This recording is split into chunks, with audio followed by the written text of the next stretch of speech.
Welcome to Escaping Purgatory, a podcast where we rewatch Supernatural, then talk it through in the hopes we can finally escape this show. Join us each week and leave comments on upcoming episodes, and together we can escape Supernatural Purgatory. Hiya! Hi!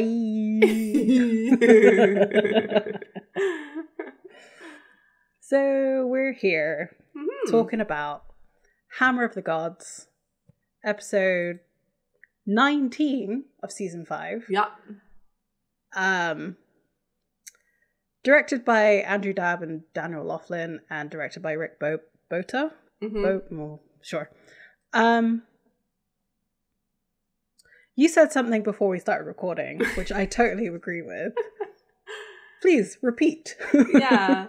So while I was watching this episode, I didn't take note of who wrote it, and I was like, "Oh, must be a Jeremy Carver episode." And then I looked at it as we started recording. I was like, "Oh no, Andrew Dabb wrote it."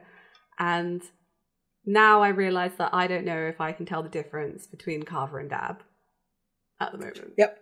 Yeah. Yep. That's how my feelings exactly. Maybe become clearer. Like, I'm quite interested to see what happens when we go into like the Carver era of him being showrunner, and then obviously there's the Dabb era of him being showrunner.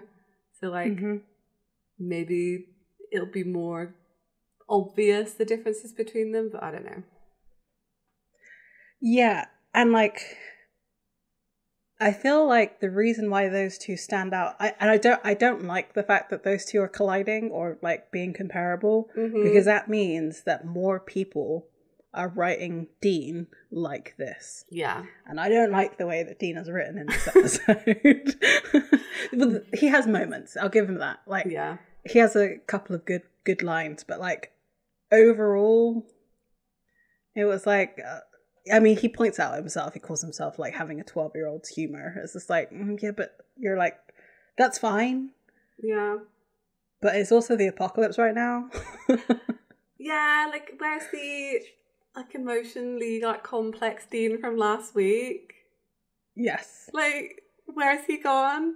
He's gone. He's a different person. It's yeah, I don't know. I feel like somewhere in the like writer's room there was just a board with like Dean's core character traits, and it's only like 5 words or something, and then they all took their own interpretation on that, and it's fine until it isn't. Yes, like you can have those 5 traits, but they have to work together in a way that like one doesn't outshine the other, or 2 or 3 don't. Like in this, it's obviously like pie and sex. Yeah. Like, and it's just like, he's more than that.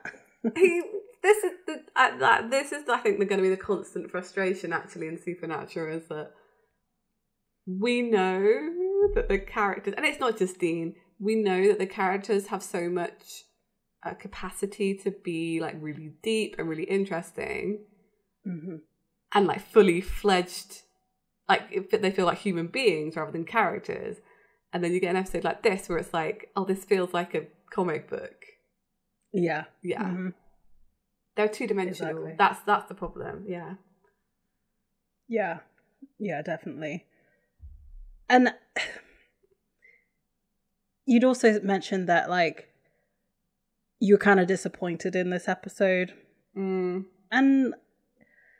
yeah, I remember like hyping it up when we recorded last, and I was like, yeah, it's going to be good. Like, we made the comparison to American Gods and all that kind of stuff, and I was like, actually, this is nothing like American Gods. It's just like the concept of like there being gods on the like multiple gods meeting together, and that's kind of it. It's very, very like shallow at the surface level. Yeah, again, it's like a copy, like a poor, what do they call it? Like a Xerox. Xerox. Yeah, of the idea of American Gods. Yeah. Like, it's like a copy of a copy of a copy. Like, so to the point where like there's no details really left, or it's just like a black blob. Yeah.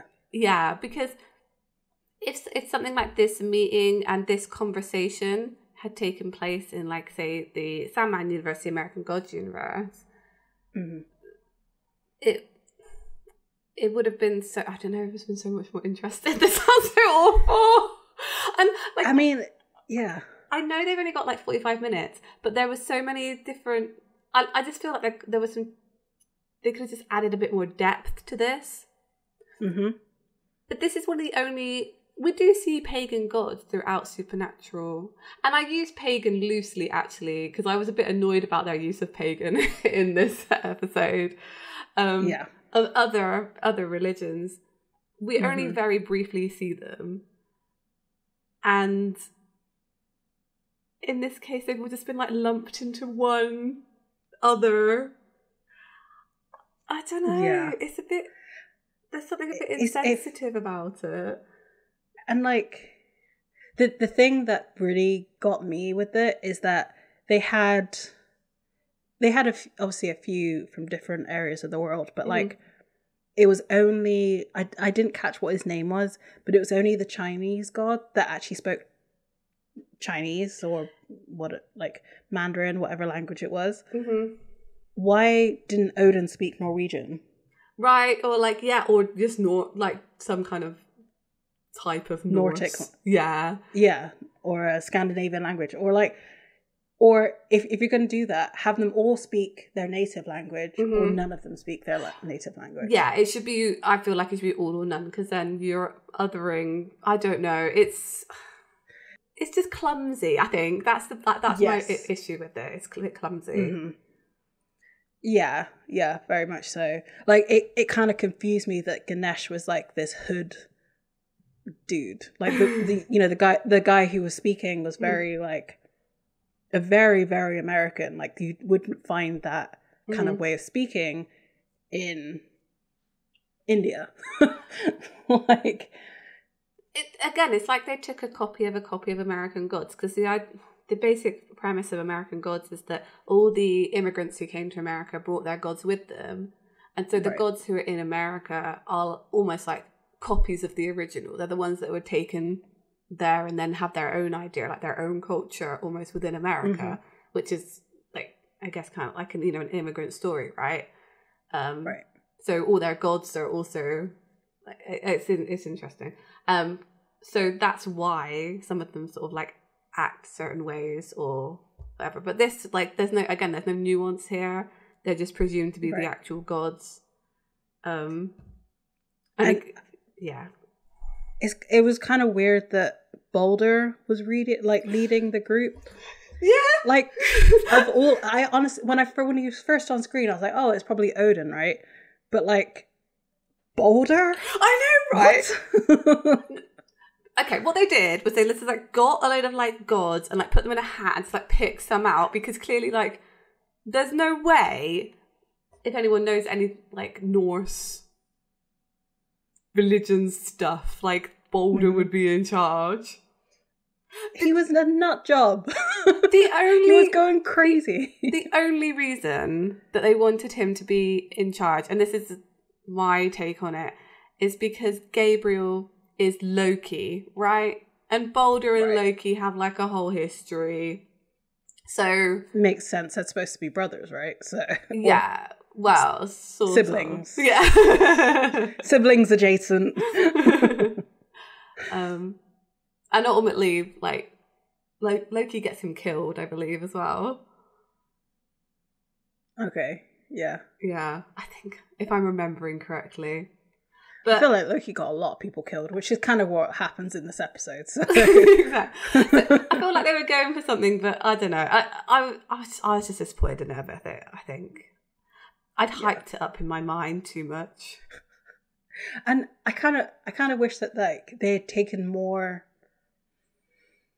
aspects of their, like, again, being copies of copies of copies, like, and keeping them so shallow. Like, where was Odin's ravens? Why wasn't he wearing an eye patch? These things, I can't like. And the concierge was Mercury. I'm pretty sure Mercury wasn't he a god of war as well? Not some hospitality person? So I was wrong. I was also wrong. I was thinking he was supposed to be like a facsimile of Morpheus. they were trying to make a Sandman reference, but Mercury isn't. Yeah, where are we going with that rant? I was like, okay, so it makes more sense that he's supposed, because I for some reason I thought Mercury was supposed to be, was one, I guess Mars would be the god of war, actually, in that reference for the planets. So it's because I didn't know my mythologies. I apologize. So, okay, his characterization kind of makes sense. Like, because when I was watching the episodes, I was like, oh, he's giving me a Hermes vibe, like being the caretaker. And I was like, but his name's Mercury? Like, what? But, okay, fair. I also get, like, really confused between the Greek and Roman gods because, like, why bother changing their name to Romans? Like, what was wrong with you? Come on. Like, why have you got to learn, like, two lots? They're the same. They're the same. They're exact same, yeah. Yeah. I don't know. I mean, I think let's go into it and talk about the episode, and I can bring up some more of the issues I had with the gods and things while we do it. As we get through them. Yeah. That sounds like a good plan. Okay, so we start with the recap, and it's in pretty much all of it's from Changing Channels, with the Gabriel confronting Sam and Dean, saying, like, you're going to be Michael and you're going to be Lucifer, and it's going to be this, play your roles. And, Gabriel saying he's a trickster. Then Dean's confrontation with Gabriel about, like, how you're actually afraid to stand up to your family. We also then get the end of 99 Problems with Dean saying, Sam saying, you're not going to do something stupid. We also get him confronting Lisa doing the kiss and dismiss. Then we get the point of no return, where Dean kills Zachariah. Yeah. And then Sam asking what changed your mind. He says, it's the damnedest thing. I mean, the world's ending, the walls are coming down on us, but I didn't want to let you down, so screw destiny. That was a great line. Yeah, still really good. Yeah. We take the fight to them, we do it our way. Hell yeah, Dean. Hell yeah. So we are in front of this abandoned hotel, and a security guard or police officer is walking around trying to...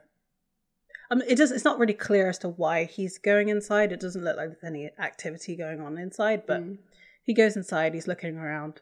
He hears, like, some scuffling noises, and he calls out, and then a dark figure says hello, and, like, he tells him to leave. The figure says, well, someone's got to get everything ready. They're coming, all of them. And we each have our part to play, even you. So that was, a little bit of a callback to that episode, Changing Channels. And the security guard's confused. It says, your dinner. Or the figure says, your dinner. And then we hear this, like, nasty noise and blood splatter, and it's the title card. Yeah. Okay, so I do understand the Mercury reference now. So the hotel is called Elysian Fields, which... Oh, yeah. So Elysium is where heroes, like Greek heroes, go when they die in the underworld. There's no heaven and hell in, like, Greek mythology. It's just the underworld, and depending where you go in the underworld is how... nicer. Yeah, and, like, also, like, it's not really linked to, like, how good you were, but just, like, stuff you did. So, like Achilles and Patroclus went to go to the Elysian Fields. But in Greek mythology, Hermes / Mercury is the god that transports souls from Earth to the underworld, which is why he's going to the hotel to bring everyone there. I'm trying to, like, find the references that they're making in this. I will say on the off, like, I have a vague interest in these kind of, like, I guess, like, classical religions and stuff, but I am nowhere near an expert. I literally have learned all my stuff from probably reading horrible histories. And that's about it. So if I get anything wrong, I'm happy to be corrected. Like, it's fine. Honestly, like, I wouldn't be able to correct you because I have like a passing interest as well. Yeah. On this kind of stuff, but I haven't done any, like, my passing interest is like, oh, I watched Hercules as a kid. I wonder what these gods are, or like, oh, I played God of War. Oh, you know, is how accurate. Like, I'll just go do like, was this really real kind of thing. Are the connections correct? Like, was Balder Freya's son? Like that kind of stuff. I think we have a similar knowledge, pop culture knowledge. I think that's what we're going to call it. Yeah, and I feel like Supernatural's pop culture knowledge is worse than ours. Yeah, actually, and like, it's not on Wikipedia, guys. Just wiki it. But yeah, I didn't understand the Hermes Elysium reference until I literally just thought about it now. So maybe we'll think of some others. So I love that this all happens in like a dark and stormy night. I don't know why. It's quite good. Andrew Dabb, we have, you know, that's what? GCSE level of, no, not even. It's like year 6 level of like, don't start your stories on a dark and stormy night. One sunny day. It's so true. Oh, definitely started my stories like that. Like, the sun was shining in the sky. So we see the Impala pull up at this hotel because of course it does. And it's raining outside. It's very Rocky Horror, right? It is. Yes. Yes. Like, Sam is clearly Brad. Yeah, we needed him with like, we needed like Dean with a newspaper on his head. Yeah.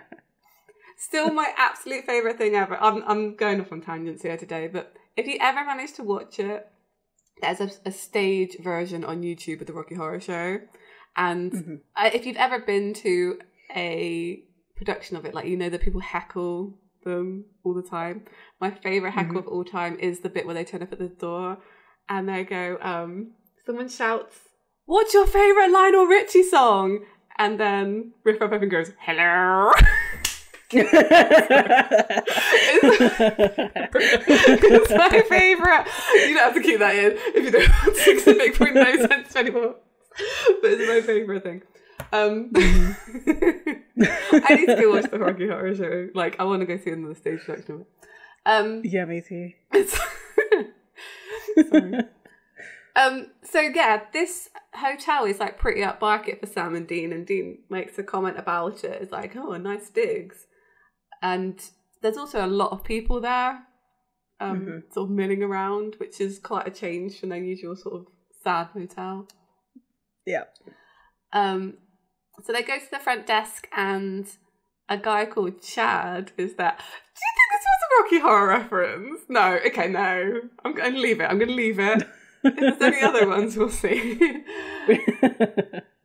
So the guy there is called Chad. We haven't seen his face yet, so we don't know that this is Mercury, right? Okay. No, yeah, we don't know. And he passes Dean a tissue. Oh, I don't know. We did, right? Yeah, we saw him at. We know he's a bad guy. He passes Dean a tissue because he's got like a cut on his face that we hadn't noticed before. And on the rewatch, I was like, oh, this is from just where they just had that fight with Michael. Yeah, I was thinking the same thing. So, you know, Dean asks if they have a coffee shop, and Chad says, well, but we have a buffet, and an all-you-can-eat pie buffet. This should have been the first clue, Dean. Like, this is a massive trap. It's too good to be true. Yeah. So, they go and they get the pie. Like, Dean is very enthusiastic. There's a man that sidles up to Dean. Evan, right? Trust me, pal. Better. So I think that guy, but he doesn't turn out to be a god, that guy who talks to him. He's just a person. He's just a guy. It would have been funnier if he was, because then he would have been like, oh, the delegation from heaven, right? And that's what he was asking. Mm-hmm. That's how I took it, but anyway. Yeah, they could have done, like, I feel like there could have been more gods in the hotel. They should have all been. Everyone there should have been, I feel. Like, they don't necessarily have to name them all, but like to show that the scale, I don't know, whatever. So as Dean walks back to his table, he sees an attractive lady sat drinking coffee, and he kind of gives her the Joey Tribbiani, how you doing? I know. It's so bad. What was this? I love her. I mean, this is... I'll give away. This is Carly that he's speaking to. It just goes, no. He's like, she's like, no. Love it. Iconic. Amazing. Yeah, absolutely. No is a sentence, and I hate the fact that Dean pressed it. Yeah. So Dean's trying to encourage Sam to relax because he's looking pretty tense, just sort of stood there. And Sam wants to leave. But Dean's like, no, there's a storm, pie, etc. Like, he's looking pretty happy. And Sam says, yeah, the storm, it's biblical. Like, exactly. It's friggin' Noah's Ark out there, and we're eating pie. To which Dean's like, well, relax. Like, Bobby's got his feelers out. We've talked with every hoodoo man and root woman in 12 states. So I guess there's been some time then between last episode and this episode. But how long... Yeah. Because the apocalypse is supposed to be ending in, like, I don't know, days now. More than likely, yeah. We're going to find a way to beat the devil, okay? Soon. I can feel it. And we will find gas, we'll find Adam, but you are no good to me, burnt out. I forgot Cass was missing. Me too. Yeah, when he's like, what do you mean you're going to find Cass? And I was like, oh yeah, he banished himself. Yeah. Like, the thing is, he'll be fine though. He's just banished himself somewhere on Earth. He's just very slowly making his way back to them, like on a train. Yeah, I guess because we don't know how or where the angels get banished to. Like, did all 5 of them, like there was him, Cass, and 4 other angels, did they all get banished to the same location? And now he's like fighting them, or did he get captured? Like, oh, yeah, true. I always assume that it just sends them somewhere random, like a random spawn point, just like somewhere on Earth. Just you're here now, which would be mostly ocean, right? You've got a very high chance of just being in the ocean. So yep. Cass is... Unless you're Stitch and you end up on Hawaii. Yeah, exactly. So maybe Cass is like fashioning a lasso from his trench coat to like lasso a shark to like ski it back to... I don't know. But he's somewhere. They're trying to find Adam too, which surprised they mentioned him because I thought they would have forgotten him already. Oh yeah, not yet. Still got the end of the they got still a few episodes left. So Dean wants to enjoy himself. Sam's like, no. It's kind of like a typical Sam and Dean conversation. This is very old hat. Yeah. So in the kitchen, we see there's like a server goes in, and as they go through, the camera pans, and there's just a chopped up arm on the side. So people are on the menu tonight. Yeah. We knew there was something funny going on anyway, but it's just confirming it. Yeah. So we can I just say something real quick? Yeah. I hate this. Like, there's no, like, you can't go to like a fancy restaurant and just find like a pig leg just hanging out on the side, right? So why does this always happen for like human meals? Like, the shirt is still on the arm. Like, that wouldn't... What? Like, you just chopped off the arm and left it on the side? Like, that doesn't make sense. They have no pride in their work. Like, what are these? Yeah. Terrible. Exactly. Maybe it's because I just watched the menu and like that's, that was all like in the kitchen, like showing all of the stuff, which they actually apparently did, like all there. Yeah, that's really cool. So like, I think that's probably it. Also, maybe I have a thing about food because Hannibal, that was really good and was really focused on food and it was like really nicely done. Yeah. And then this is just like human arm, just anyway, eye roll. One of the fanciest restaurants I've ever been to. We ordered some soup and like it came in like this like, I want to say it was a fancy jug, right? It was just a fancy jug of soup, but like the chef himself came out to like pour it in your bowl. Why? Because that's what you're paying for. I can pour my own soup. I don't know. I'm not one for fancy dining. I'm more like, yeah.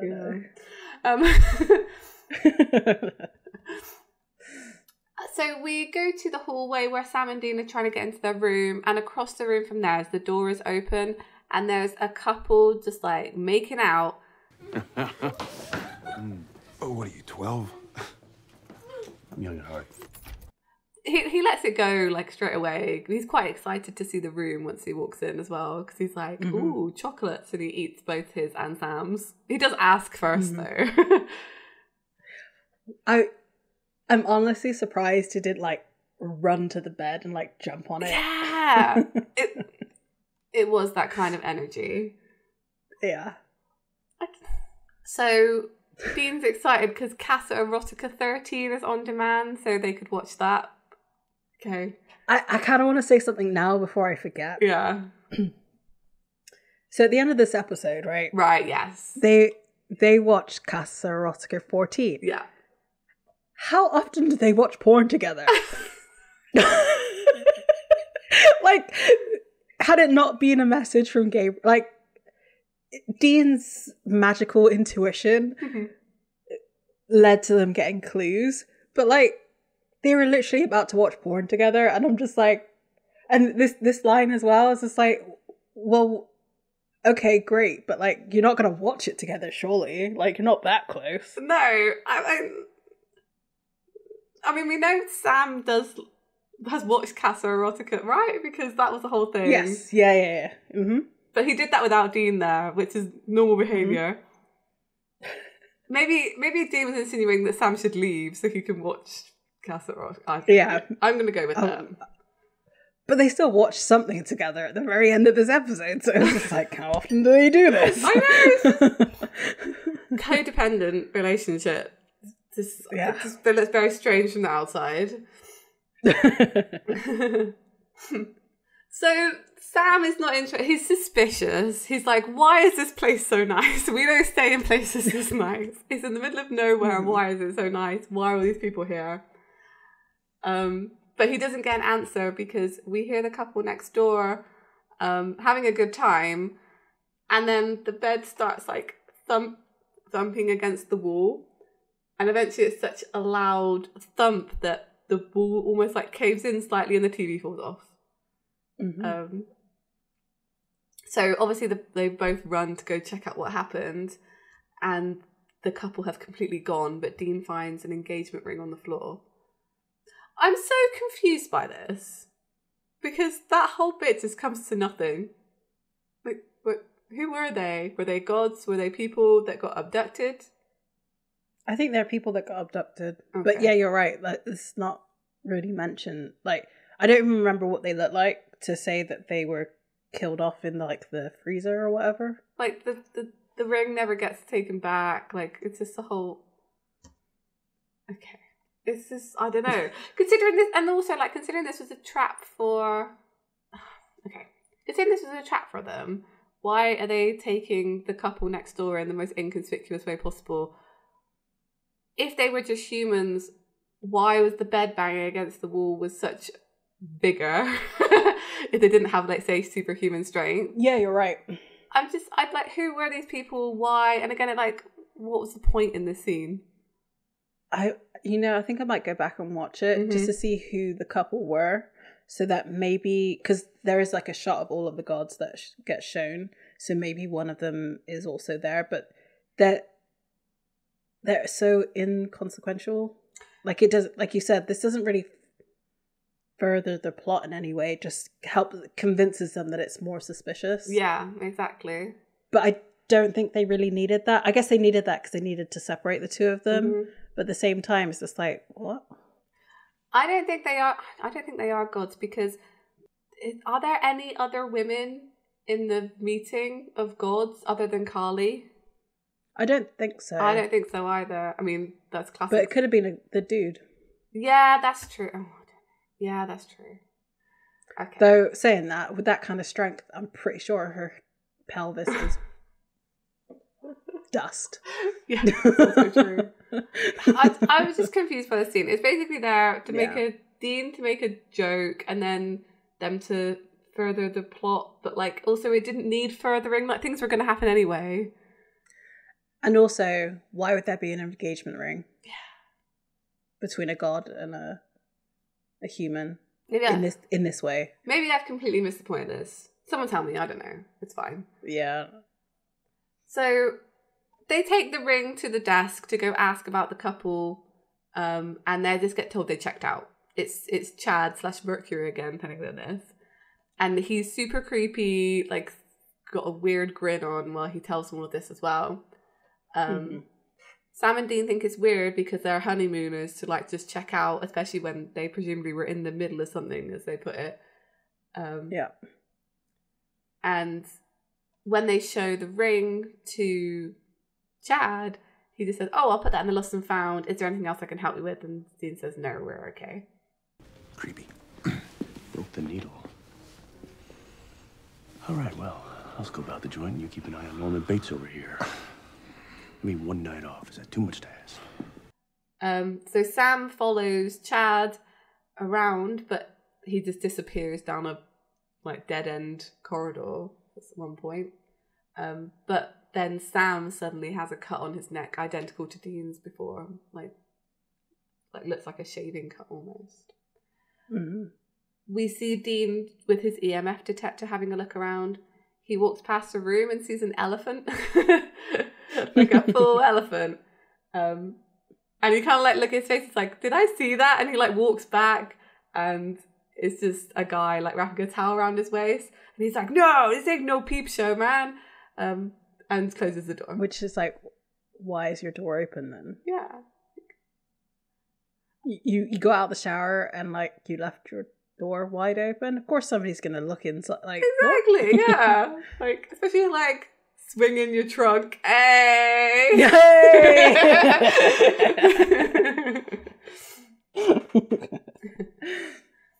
So we then there's a lot of scenes happening in this first bit. There's like a lot of establishing things going on. Mm-hmm. So exposition. Exactly, exposition, yeah.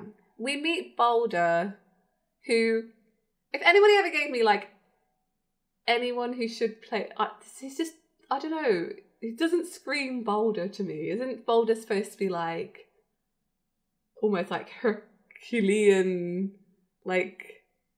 Yeah, he does not give that impression off. Like Thor levels of like, yeah. Mm-hmm. We wanted a himbo and we didn't get one, and I'm sad.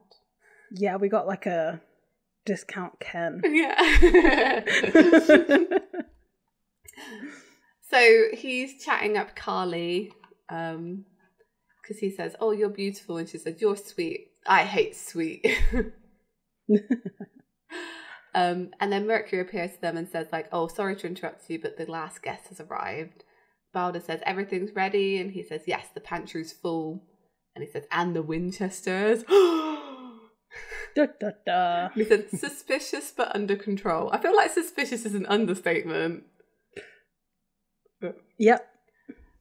But then Carly asks for their blood and he hands it over to them and she says, "Thank you, Mercury." Like, again, telling us that he is not Chad. So in the lobby, Sam and Dean appear and talk to each other, but now it's like completely nobody's there anymore. But it was really bustling before, and now that it's absolutely completely empty. And Sam's going, "An elephant?" He's like, "Yeah, I saw an elephant, like full on Baba." It's the second Baba reference they've made in Supernatural, which is just wild. Choices. And Sam comments like, "Well, where is everybody?" And they try to leave, and of course they're now locked in because it was a massive trap. Dean's realised it's a trap because he says, "So what? The roaches check in, but they don't check out." I enjoy. And Sam says, "Well, think about how we got here. The detour on the I-90, the friggin' hurricane, we were led here like rats in a maze. Mm-hmm. I love this scene. I don't know why. It's just so stupid. Really So they're in the kitchen for reasons. I guess they're looking for everybody. And Dean walks up to this like massive bubbling pot and he's just going, Please be tomato soup. Please be tomato soup. Motel hell. and he like lifts the ladle and there's just like two eyes look at him and he's just like, oh. The funny thing is about that, it's like, why are the eyeballs still like perfectly intact? This soup has obviously been boiling for a while. Like, what? I don't know. I love his face because like he knew it was going to be eyeballs. Like he knew it was going to be something. Yeah. He's just like, oh, for goodness sake, why? Sam finds all of the guests in this locked freezer, and he does try to get them out with his lockpick. But then as he does, the camera turns and Dean says, there's somebody behind me, isn't there? And yeah, there is. They get whisked away into like a big meeting room. I don't understand this reference. Dean says something tells this isn't a Shriner convention. Let me just look at that reference. What is a Shriner?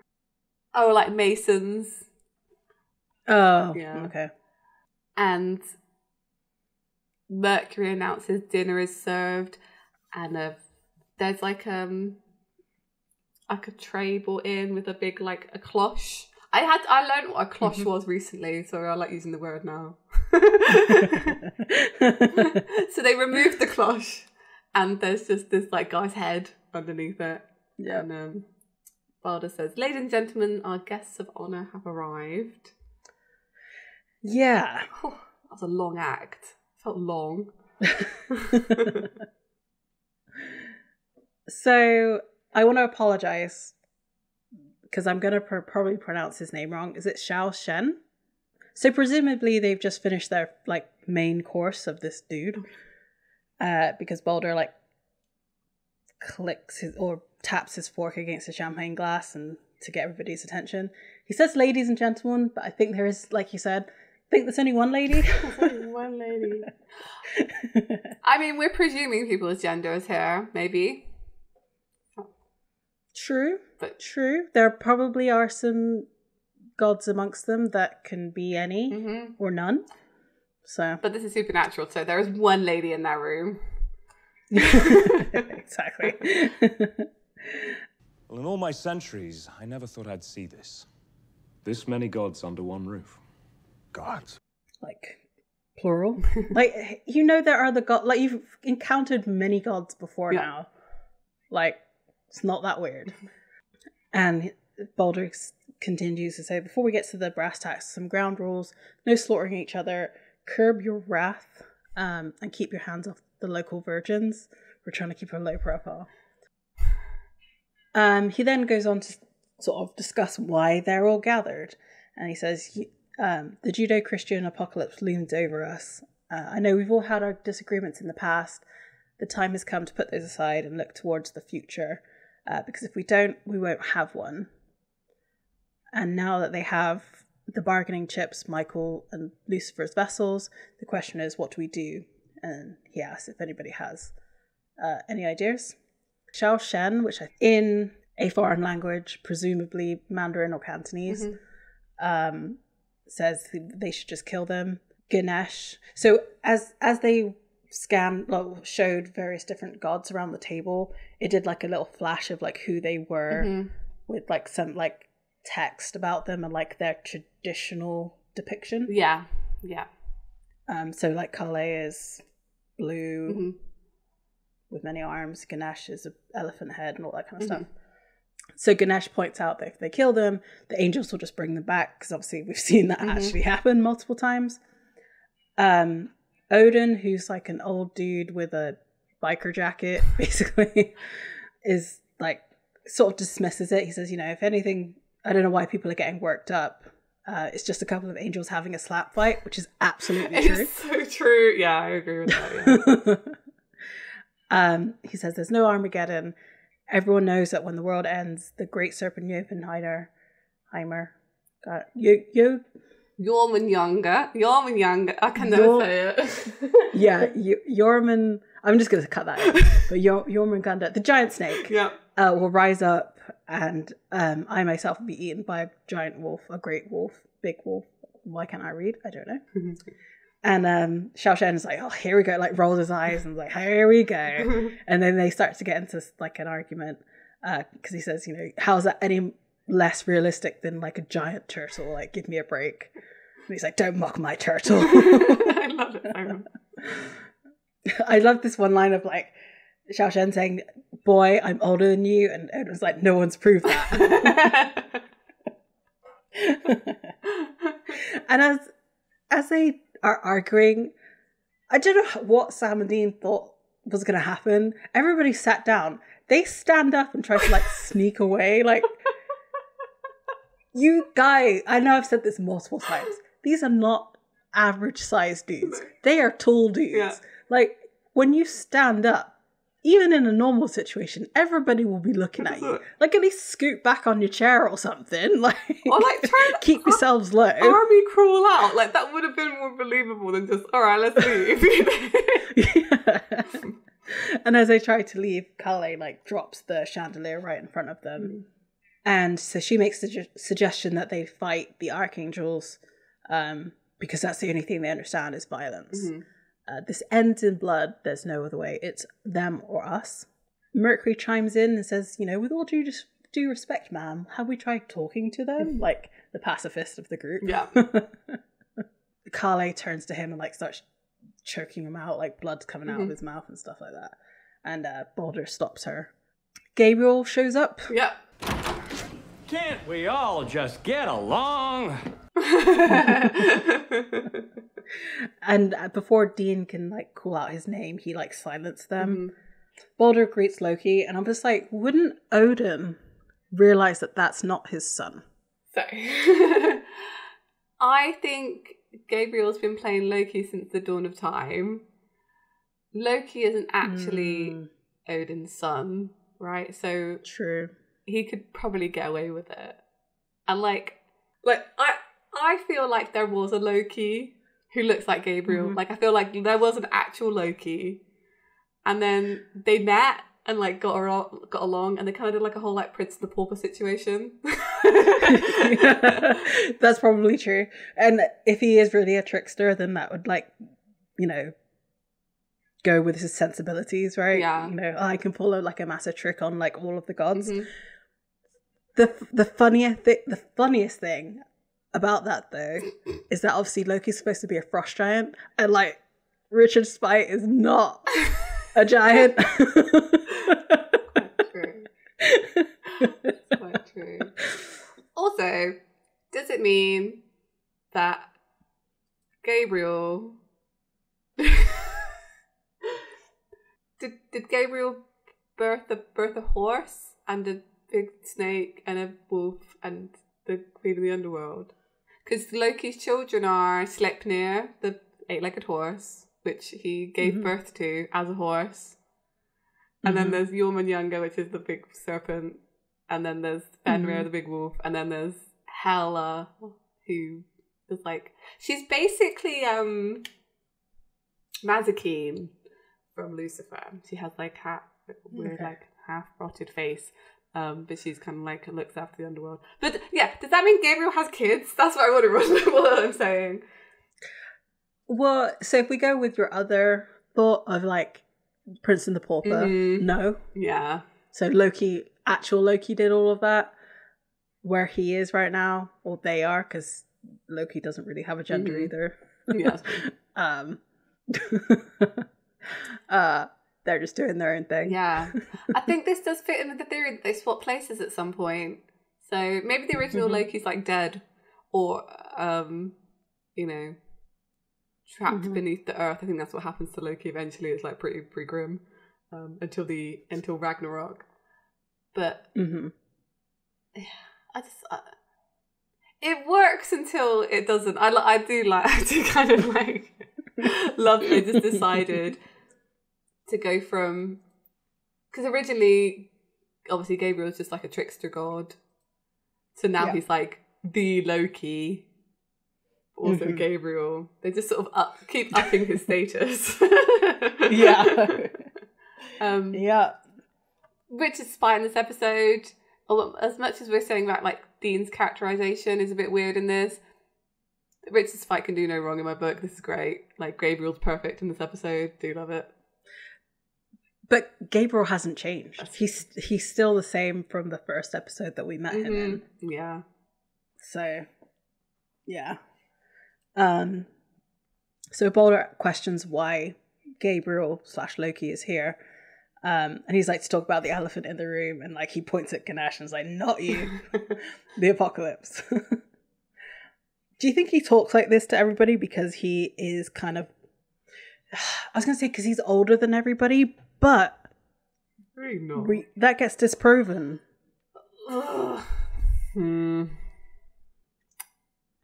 Or not disproven, but like pointed out. He's just got younger sibling energy. Like that's Gabriel. Like he just thinks he's the most important person in the room, so he is.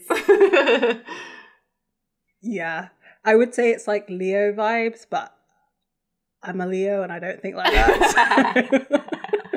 He then like snaps his fingers and Sam and Dean get put into their hotel room, like the one they were in before. And they're clearly in a state of disbelief, which is understandable. Yeah.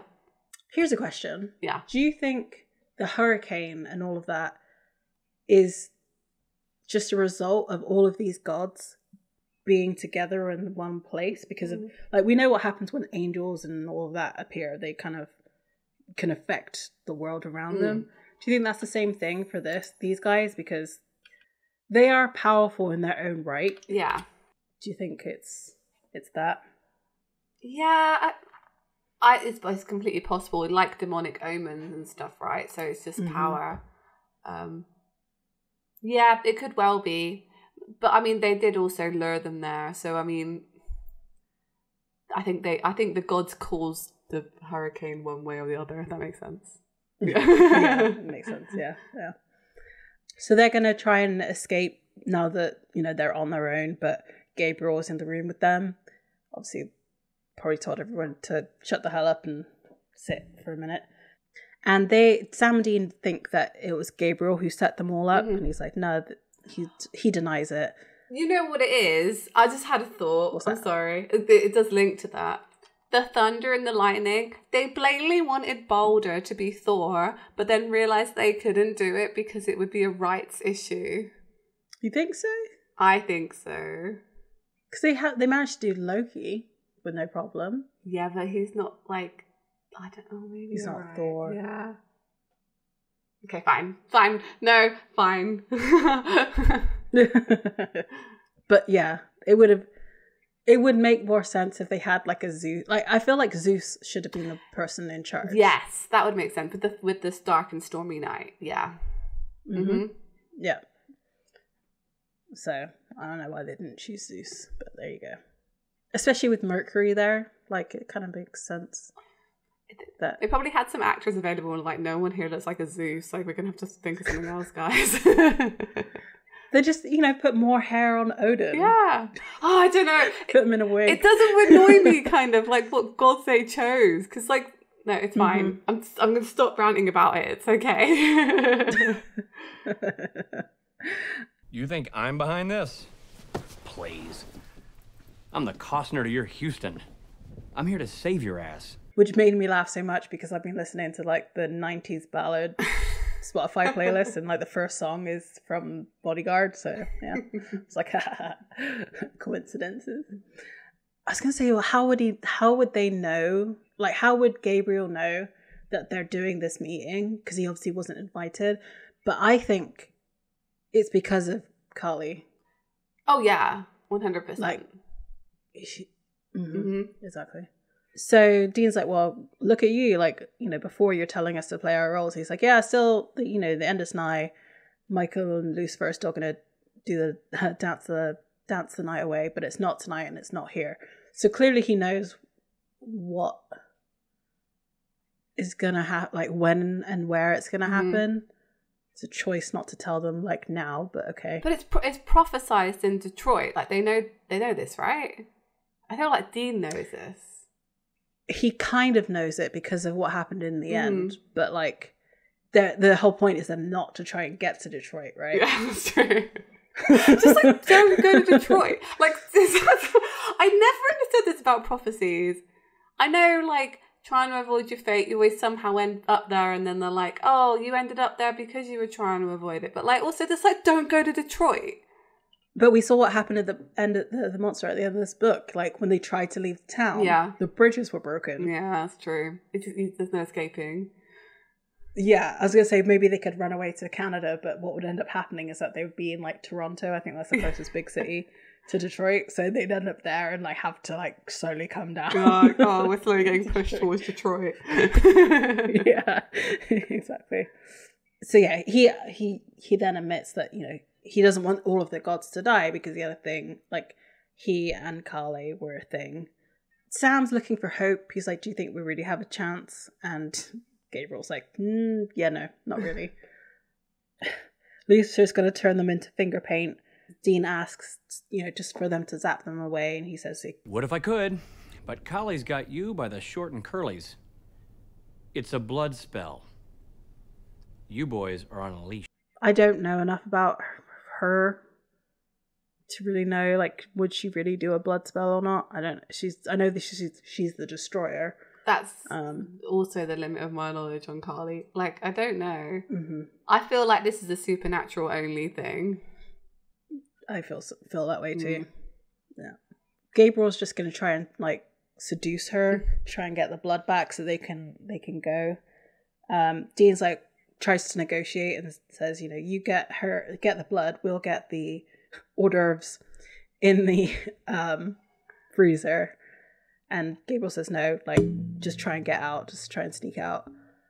And Dean says, you know, they think you're Loki, which means they don't know who they are. So you're going to do what we say, otherwise we tell everybody who you are. Yeah. And Gabriel's like, well, I'll take your voices away. We'll write them down. I'll cut off your hands. Well, we're going to ask people why. People are going to ask us why you don't have any hands. And he's like, fine. It's a great back and forth. So it's like children, because Gabriel and Dean are characterized in very similar ways in this episode. So it is them just being like they would really be friends, I think, because they are so similar. But then at the same time, maybe because they're too similar, like they wouldn't be friends. I don't know. So they have this like bickering back and forth. So with them in Kale's room, and Gabriel like shuts off all the lights and lights some candles and starts coming on to her. And he's like, Boulder, really? Like, kind of feel you. In the lobby, we see Sam and Dean hear a man screaming and like all of these, I guess it's the gods. Yeah. The ones that are like not important enough to really have a name. Odin is there. I think Odin is there. Chopping that guy. Oh yeah. And they like throw him up onto the counter and like kill this dude. We then go again, like, why is this here? Yeah, I know. So back in Kale's room, she's like demeaning Gabriel, which I think he kind of likes, let's be real. You're giving yourself away here, Gabriel. Like yeah, exactly. Because he says, I never took you as a type. He says romantic. She says pathetic. He reveals that she was the one who called him. So he's not keeping tabs on her, but if she calls, he turns up, which is, yeah. Fits with their relationship of him calling him a pathetic loser. Yeah. And Gabriel's like, you know, the ship's sinking. It's time to get off. Like, let's just go check out Pandora. And Kale's like, well, it doesn't have to be this way. And she's trying to convince him that if they fight, then everybody will die. I've tussled with those winged ass monkeys once or twice. Kale, no more tricks. I'm begging you. Don't do this. I have to. He says, you know, can you blame me for trying? And he asks, still love me? She says no, and then they start making out. I thought this scene was really interesting because there's definitely more they could have done with Kale's character, because she seems so the actress who plays is really good. Like, there's very much emotion in her face when she's talking about like saving the world, because there's almost like it goes unsaid that the people who believe in her, that's a whole chunk of the human population, right? Yeah. And why would they care about the Judeo-Christian apocalypse? Like, no, like they're just gonna get caught up in this like crap. So what I took away from this is that she's doing it to like protect her followers, right? That she wants to take down Lucifer. She even makes that towards the end of the episode. She actually talks about that as well, like how it's like Western centric and how they think that like just because it's happening in the Western world has to happen to the rest of the world. Well, yeah, exactly. Like, this is an American apocalypse that's happening. I think I go with your original point, and I think it would have been great to see like some sort of native language speaking here, because I think it would further differentiate them away from the fact that this is an American apocalypse happening.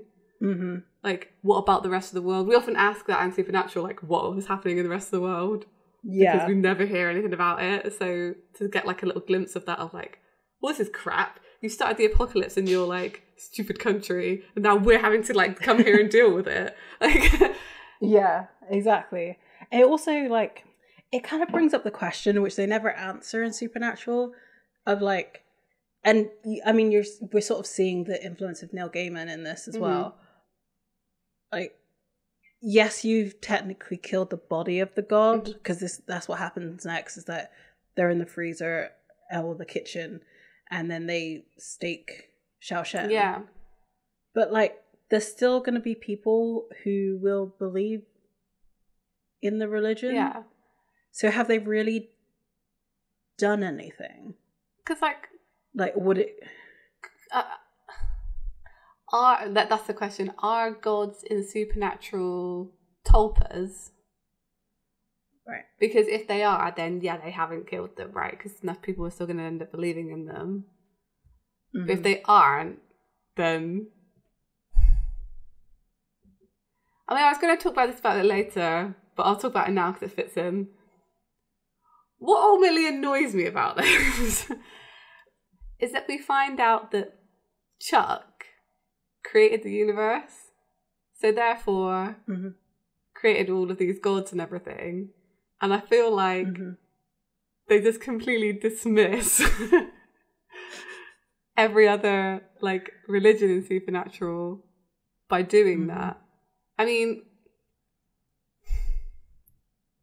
the thing is, that is okay without an episode like this. Yeah, like, because you could have, yeah, and because that's it. Because they talk.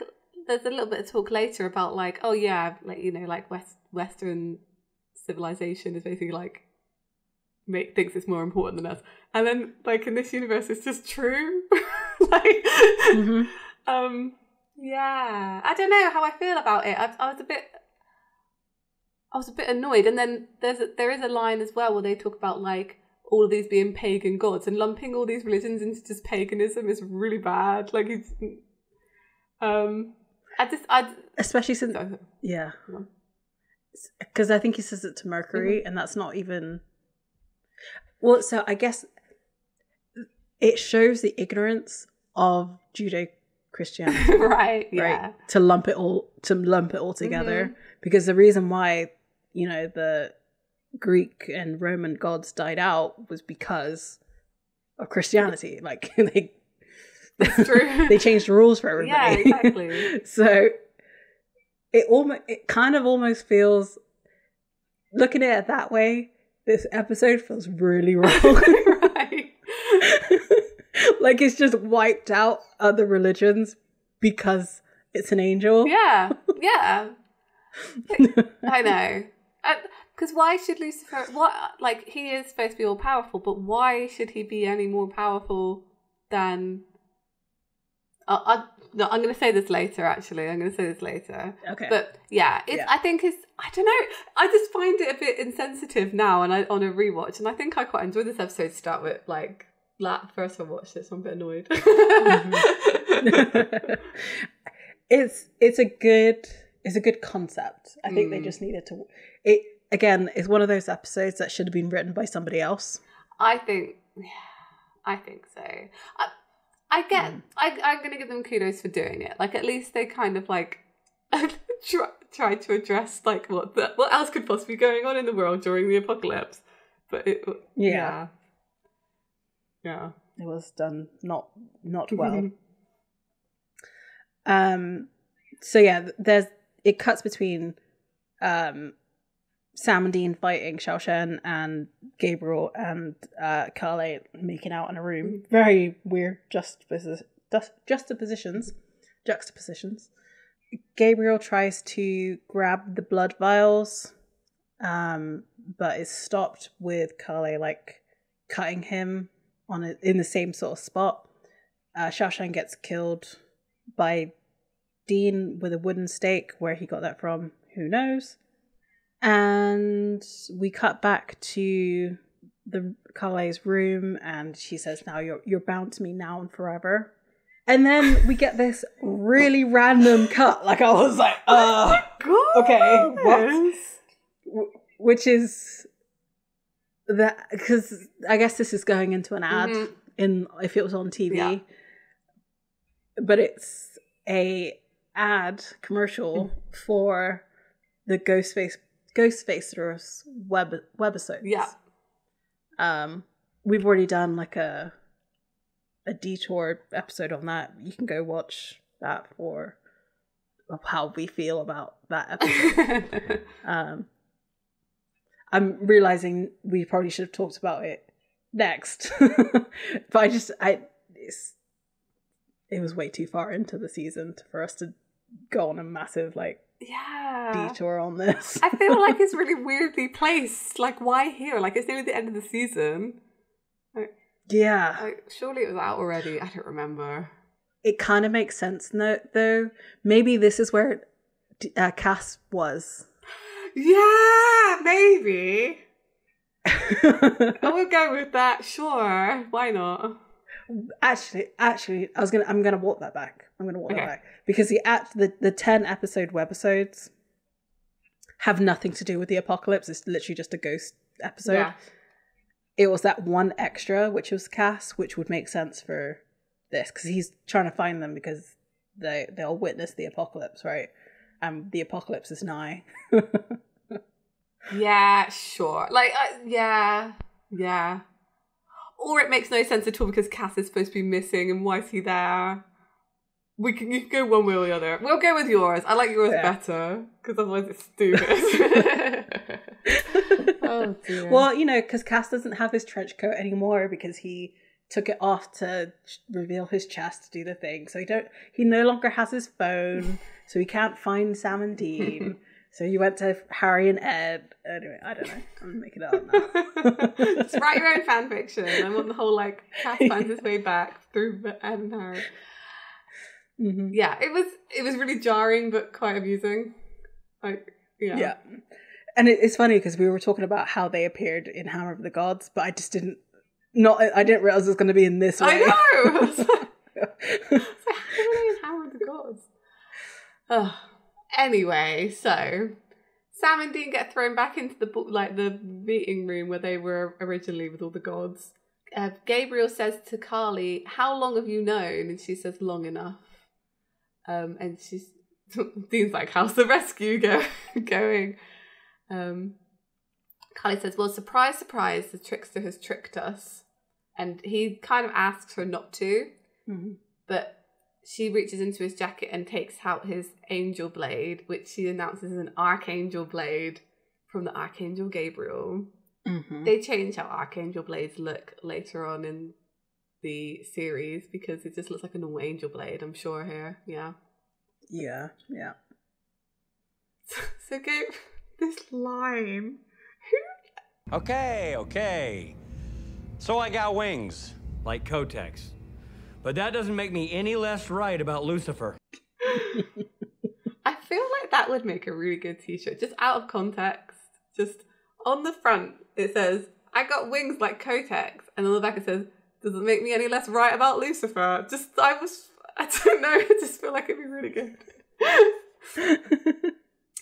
Carly, do you really? I can't believe they just made a period joke.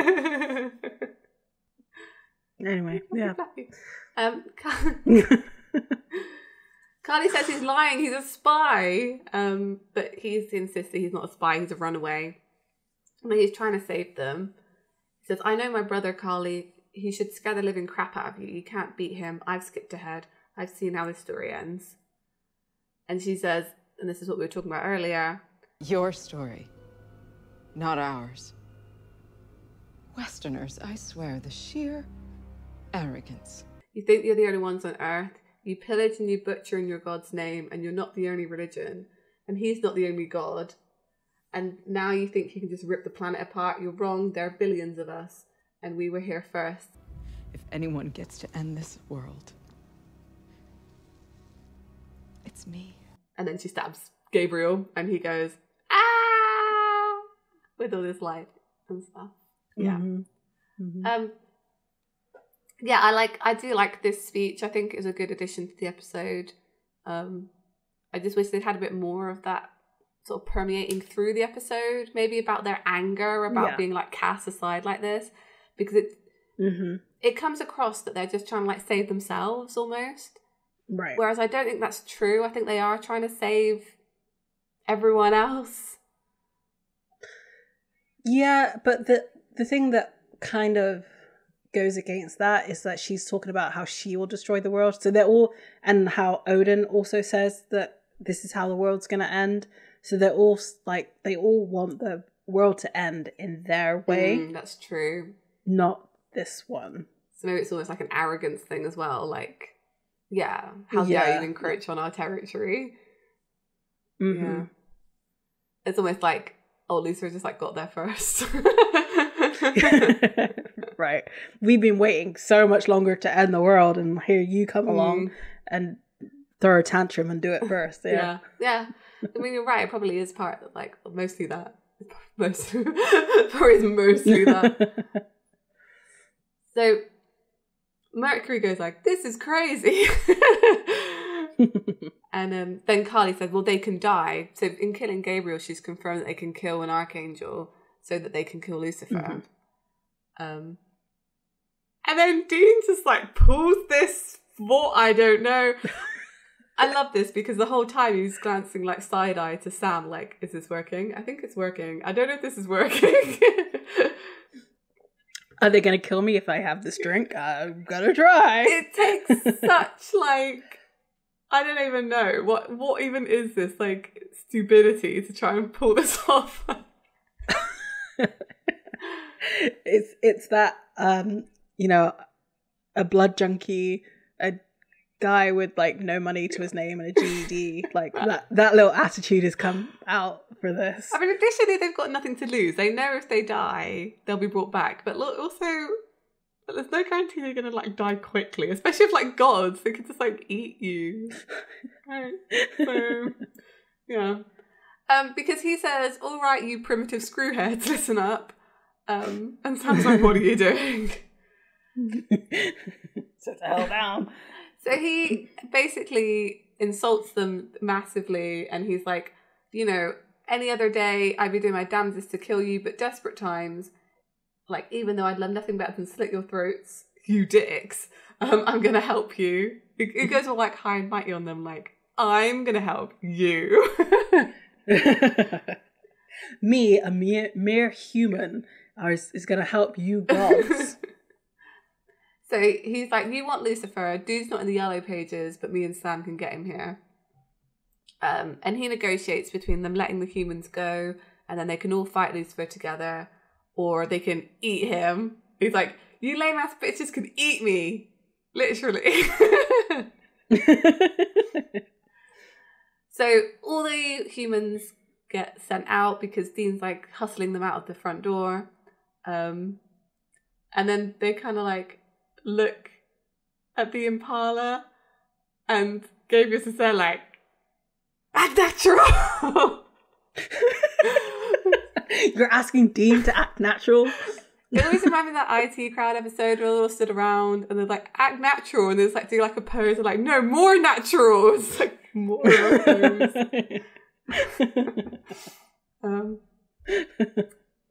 So Gabriel's like, well, you thought I'd give Carly my real sword. That thing can kill me. And so it's a fake made out of a can of Diet Orange Slice. So Gabriel wants him to go back in and get all of their blood now. Gabriel says, I heard you in there. Carly likes you. You can get close. Lift the plasma. Then we've a moose. But Dean wants him to hand over the real Archangel Blade so they can actually stab Lucifer. Because, I mean, it is actually quite a good chance to kill him. I agree with Dean. Gabriel's not on board with them killing Lucifer. He still thinks they're all going to get completely slaughtered, which, I mean, he doesn't end up being right. And Dean goes on this whole rant, and you're right, they're very similar people, because Dean's like, I see you, I know this game because I play it. I see right through you, you know that? The smart-ass shell, the whole I could give a crap thing, believe me, it takes one to know one. And maybe if the freaks in there aren't your blood, they're your family. Yep. And Gabriel's like, well, they just stabbed me. And he's like, well, maybe they did, but you still give a crap about them, don't you?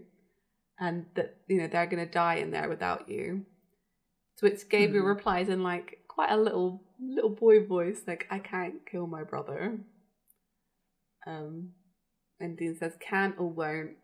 That's what I thought. So I'm surprised that he can be so, like, can't or won't about it. Like, he's been asked to kill his brother and he's refused.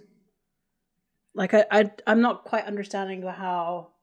I'm finding it hard for Dean to take the side of a found family over blood family, even though they're trying to fight his blood family.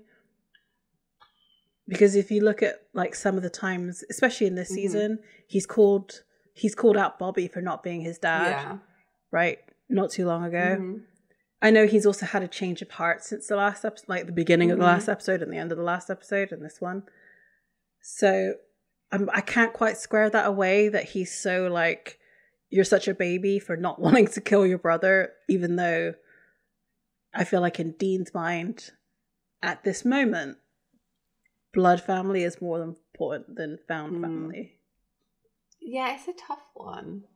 Because he gets so angry when...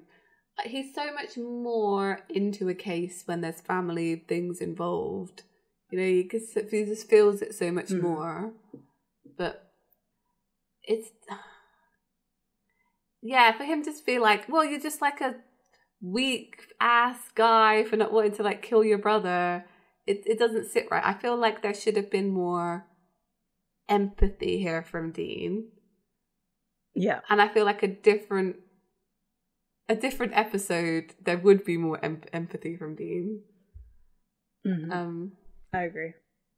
Like, something about, you know, we've got to make sacrifices to save the world, or like, I know this is really difficult because he's your brother, but you have to save the rest of your family, or something like that. Like, there's not enough. You're right. There's not enough empathy from Dean about how hard this is on Gabriel. Exactly. And, like, you know, in the last time they interacted, which was shown in the recap, he calls him out for, like, not standing up to his family, or standing up and killing one of them. Two very, very different things. He could have said, like, well, this is your chance to, you know, this is your chance to confront your brother and try, like, stop this madness, or, like, reconcile between him and Michael, or something. I don't know. There's almost, like, a missing piece here. That's very true, yeah. Yeah, I agree. It's a bit out of character. So they're back in the meeting room, ballroom place, and Carly's saying to Sam, like, you're going to summon Lucifer, and he says, you just need to squeegee some stuff off my ribs and he'll come running. As he says, breaking them would be easier. Dean runs in, he's like, look, swords are fake. Gabriel's still alive. We've all been tricked again. So yeah, everyone's kind of a bit mad. And probably panicking, because Carly just said, like, look, we can kill them with this sword. but like actually they didn't kill the thing that they want to summon. Yeah. I mean, that's it. They have, even if they did get an Archangel Blade now, they don't have confirmation that it would work. Yep. So, we see a hand hit a bell on the desk, like ding. And Mercury's there, and it's Lucifer in Nick's vessel still. I will say this. Not looking good. Yeah, he's not looking good. I watched this in HD. Yeah. It's not the makeup department's fault because they didn't know we'd ever be watching this in HD on a massive television screen. But it's not holding up. No, not at all. Not at all. It doesn't help that because they're in this hotel, he's lit so much. I think that's the part of the problem because normally in Supernatural it's so dark and dingy that it wouldn't matter. But there's all this like blue light that's coming off all the things. The makeup just looks really cakey. Yeah. It looks. Is the way I imagined it is if like you walked up to somebody who's got like stage makeup on. Yeah. Which. And it's just like, ooh. Yeah, it's a lot. You've got an inch of makeup on your face. That's why I always think it's funny when you see people on like social media doing their makeup and then it looks like flawless skin afterwards because they've plainly like still got a filter on. But if you saw them in the street, it's like you're gonna like it's impossible to not get a textured face is what I'm saying if you're using any kind of foundation. You could have the best skin in the world, you're still gonna have texture. Just putting that out there today. That's my thing of the day. Don't worry about textures on your face because everybody has them. If you see them in person, it all looks like that. But yeah, I mean, I completely forgive it here. Just like I watch original series Star Trek, and you can see the glue seams on Spock's ears. Like it just adds to the magic, in my opinion. But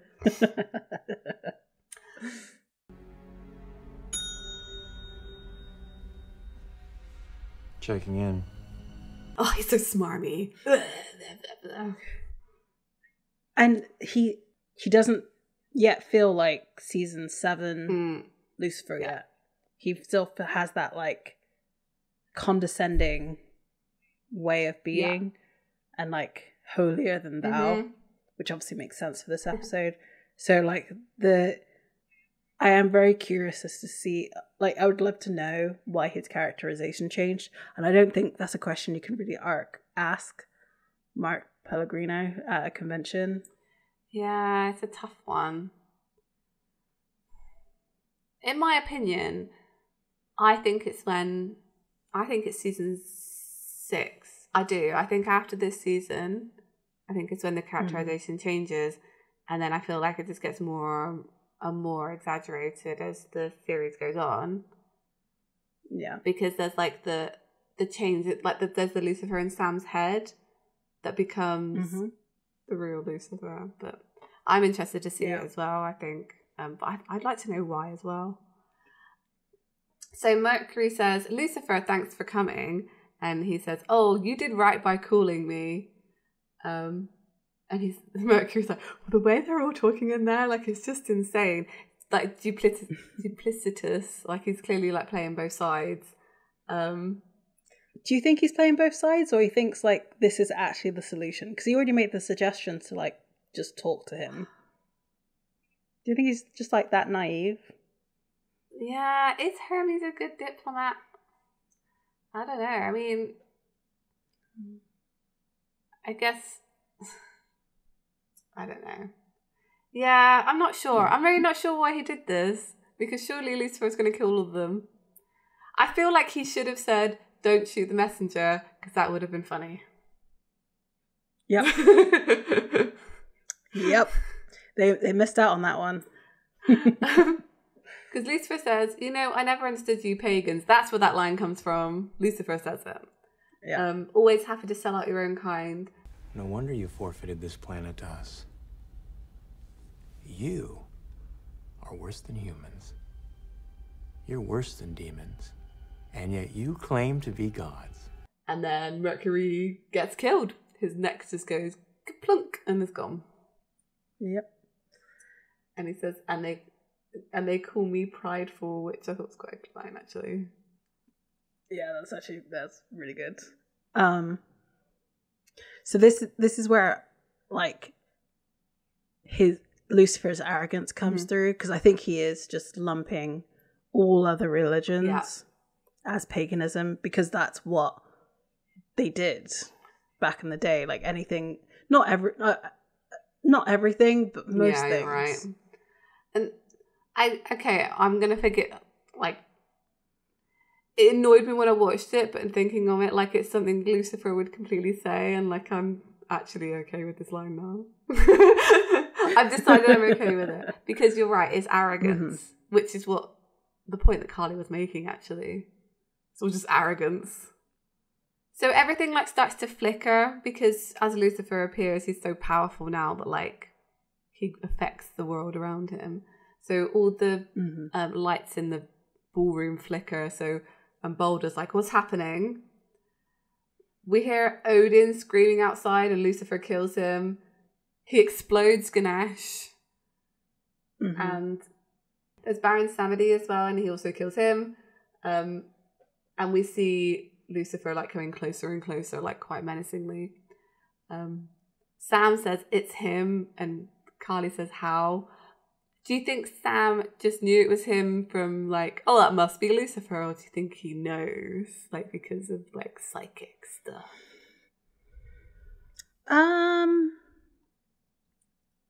No, I think Sam's quite clever. I think it's just a logical conclusion. Yeah. Like, what else would cause people to be screaming like That's that? True. That's true. So, Dean says, "Does it matter how Shazam us out of here, would you?" And Balder says, "We can't." Do you think can or won't? I don't know. I was confused by that. I was like, what do you mean you can't? Like, is that not in their power? Is that something they... Maybe it is. Maybe it, like, that's like an angel-specific thing. Like, they're the people that can just zip-zap around the world, whereas they are bound by their human form or whatever. Yeah. I mean, Hermes was pretty zippy, wasn't he? But maybe he was the only one who could do that. Well, Lucifer says, "Of course you can. You didn't say, Mother, may I?" I think Lucifer is stopping them. I think from that line, I think Lucifer's stopping them. Just maybe, yeah. Makes sense. His power level is too high. Yeah. It's over 9,000.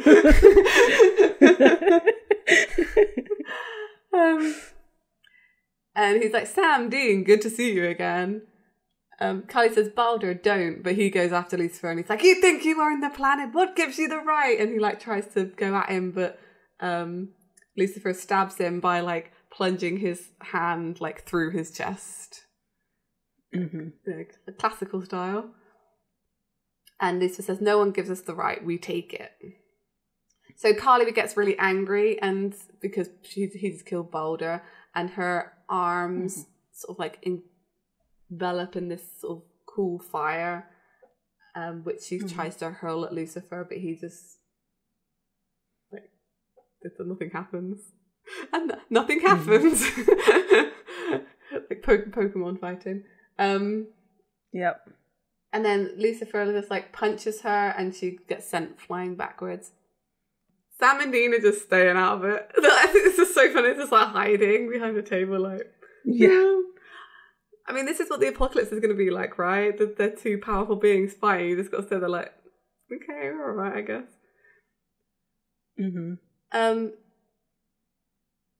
So Sam says to Dean, like, "Are you okay?" But then Gabriel appears and is like, "Not really, but better late than never." Hey.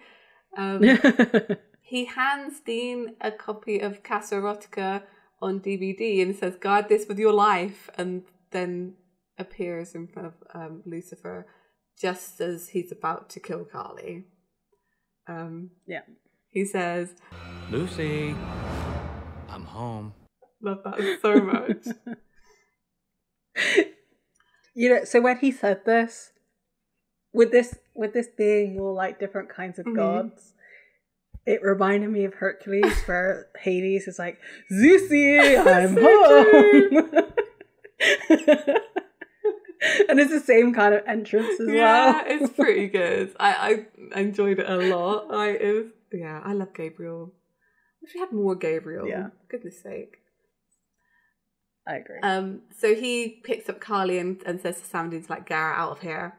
And Lucifer's like, over a girl. Really? I mean, I knew you were slumming, but I hope you didn't catch anything. Gross line. Gross. Hate it. Yeah. So the thing is, like, I don't think he's talking in like, I think it's more like, did you catch anything from humans? Like, oh, you think so? Yeah. Like, oh yeah, like, I don't know. Yeah. It's just Lucifer being what Gabriel says next is a great big bag of dicks. yeah, exactly. One of the best lines in Supernatural. Mm-hmm. And Lucifer's like, what? He says, look at yourself. Boo-hoo. Daddy was mean to me, so I'm going to go smash up all his toys. Play the victim all you want, but we know the truth. Dad loves you best, more than Michael, more than me. Then he brought the new baby home and you couldn't handle it. So this is all just one big temper tantrum. Time to grow up.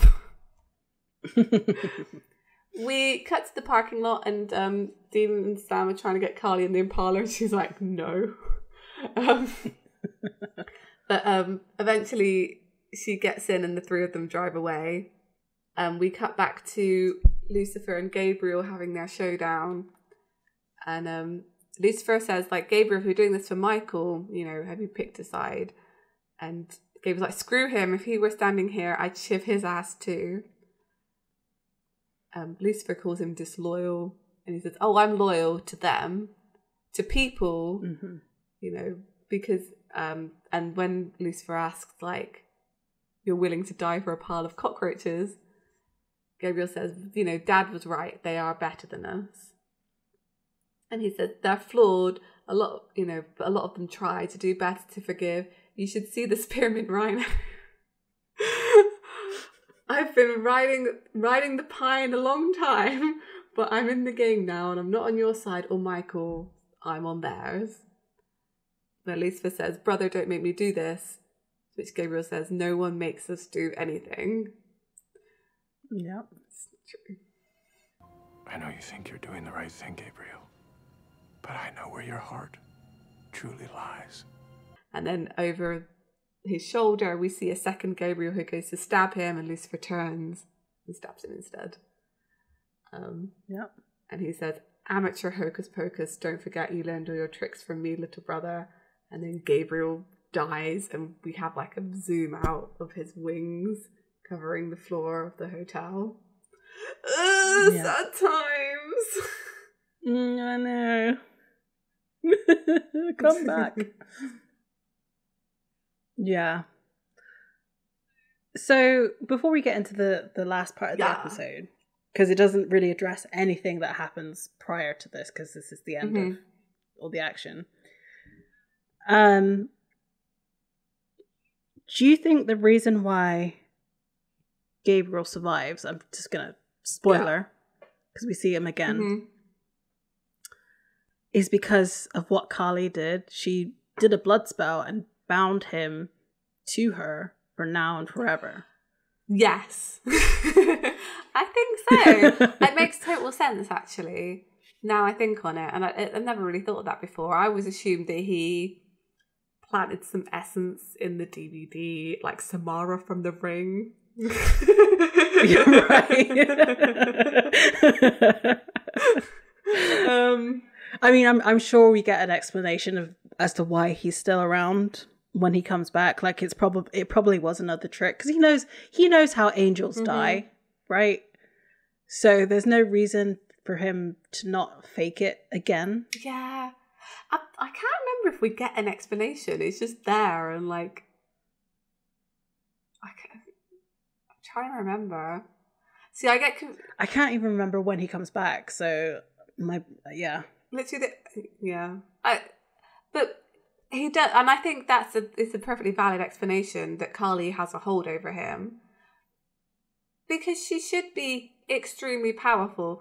This was the thing that did annoy me a little bit about this. I guess she was Lucifer's like final boss at the end of killing all the other gods, but she should be extremely powerful. Yep.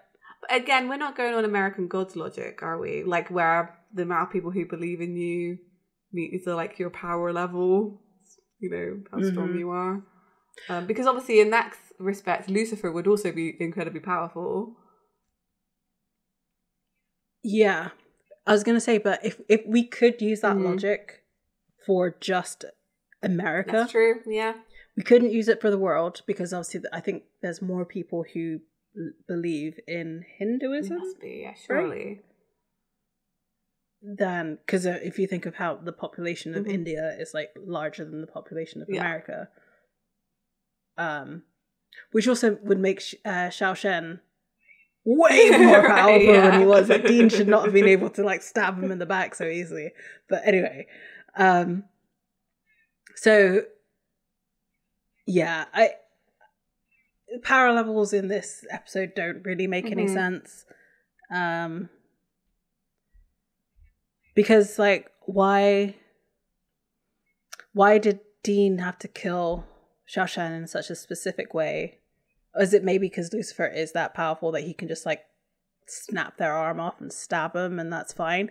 But in that case, does that mean Gabriel is more powerful than all of them as well because he had to be killed with the angel blade? This is it. Like it all just doesn't make a little bit of sense because he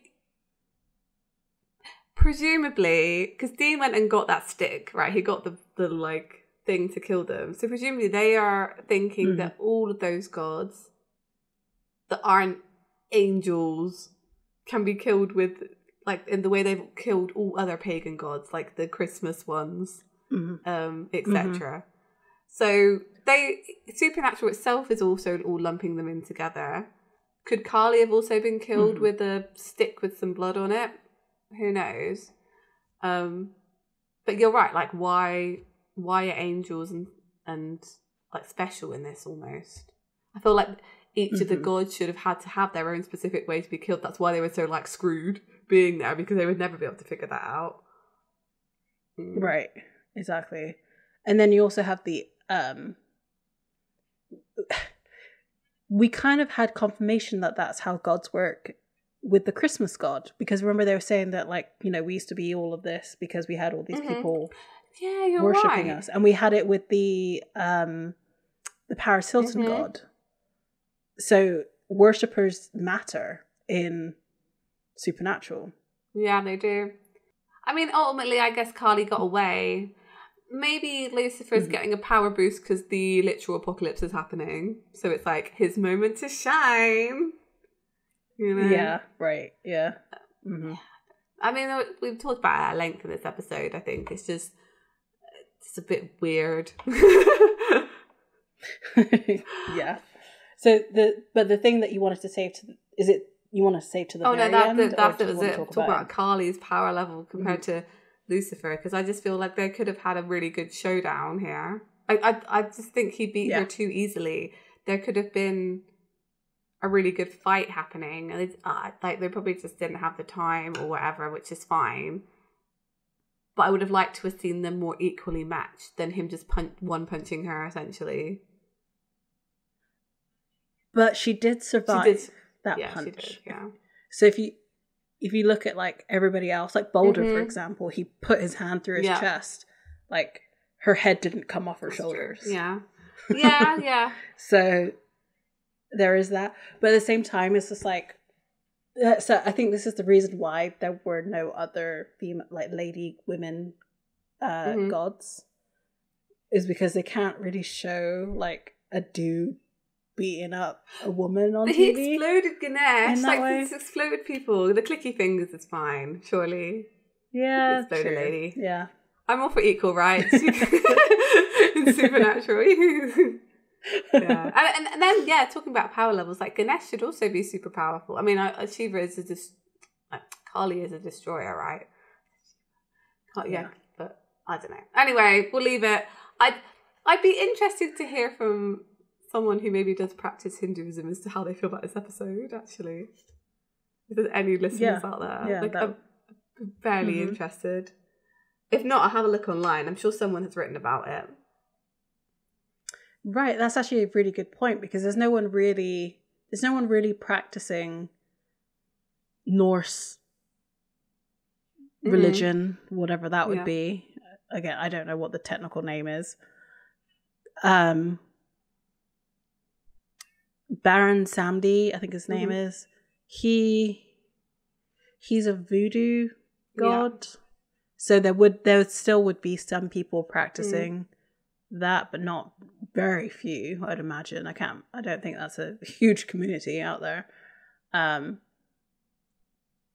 So it's just it makes sense as to why some of them died so easily. Yeah, that's what I mean. Like, I think that is ultimately what it boils down to, is they didn't choose just gods from like classical religions. I think if they'd just done like Greek and Roman gods, but actually gods of people who are in modern day practicing a religion feels a bit off. Yeah. But then also, like, I really like American gods and stuff, and like all this kind of deals with that anyway. And I'm like, why am I offended? I'm probably not. I don't know. Well, because I feel like American does it a little bit better. I don't know. You're right. I think it's just a bit more like, I don't know. This is what I mean. I don't think I'm entitled to have an opinion on this, but it annoyed me slightly. So yeah, it'd be good to hear from someone who has a legitimate opinion on this. I don't feel like mine's that legitimate, to be honest. Yeah, no, neither of us mind really. We grew up in the Church of England country, like. Yeah, like I see a guy playing a guitar, and I'm like, yeah, that's my childhood. Jesus loves me, this I know. Because the Bible tells me so. I remember being in like year 6, I think, and like getting like a kid's Bible. And I think back on that, and that's so weird. That's so weird. I know, right? That you just give it up Bibles. I also got that kid's Bible. Yeah, I remember that kid's Bible. It was illustrated. Pictures, yeah. Yeah. I know. I don't think they would do that these days, you know. I don't think it would happen. I'm glad that they don't, because like you don't need religion to be a good person.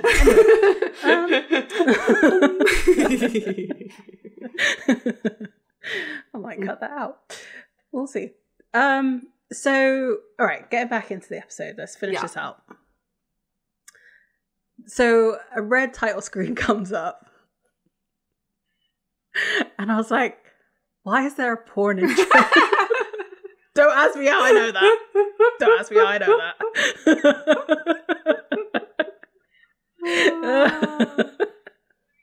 I mean, there were cues, because it was like cheesy porno music, and it says all of the actors in this are over 18. That's how I knew. Okay. And Casa Erotica 13 comes up on screen, and we see this woman who's in like her underwear, and she's doing like a voiceover, and she's like, "Dear diary, being a high-powered business president is super fun, but so exhausting." Like, it's so badly acted. Girl boss. Yeah, right, exactly. Sometimes I just need to relax. I need Casa Erotica.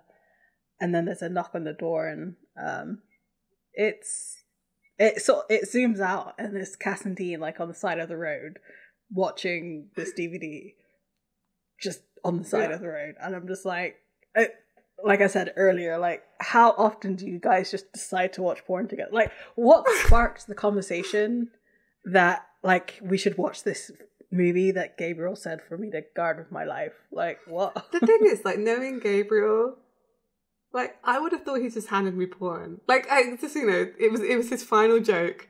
Guard this copy of Casa Erotica of your life, because ha ha ha ha ha. So why would you watch it? But yeah. Yeah.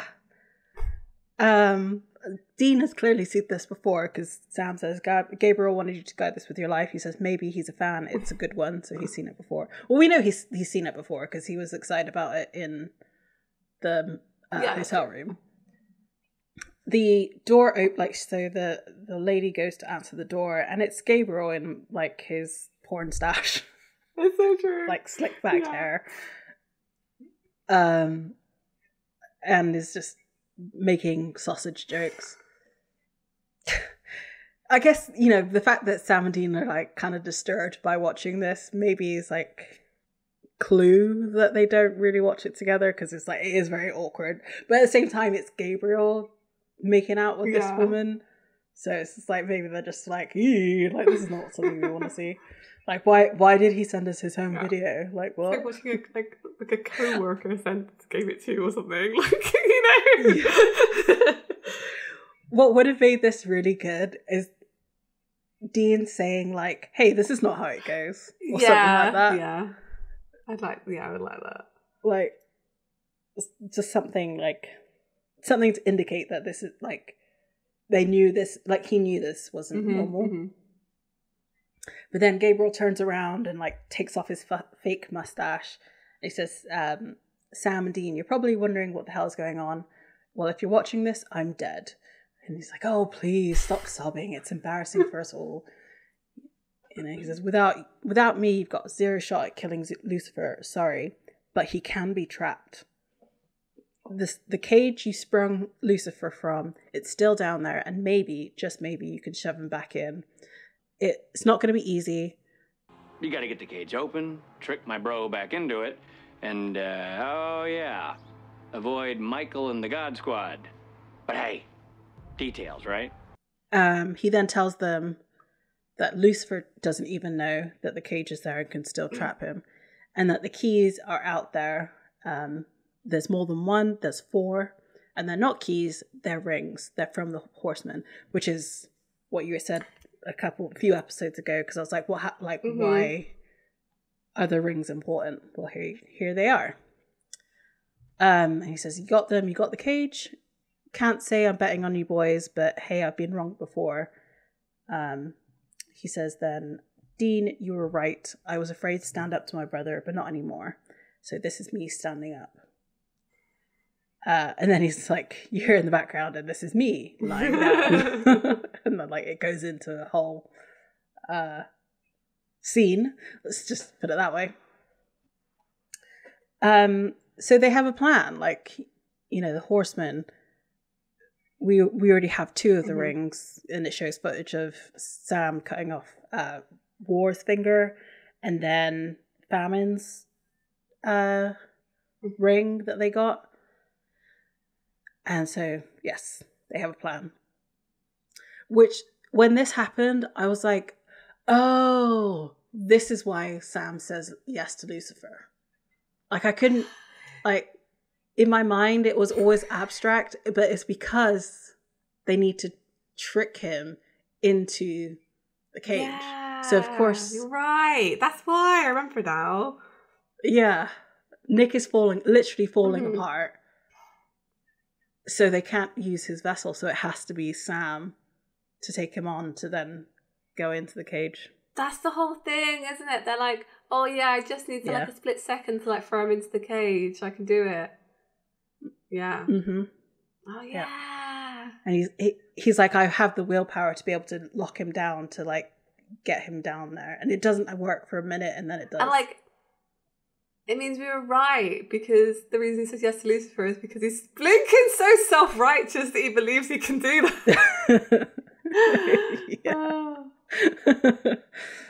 that. Anyway. And we cut to a car, and you hear Dean's voice saying, all we need is pestilence and death. And Sam's like, oh, is that it? And we go back to them, and they like close the laptop and like drive away. We then cut to this the car that we've just seen, and like a general store, like a off the highway, like small little gas station. And it's Pestilence, and I hate it.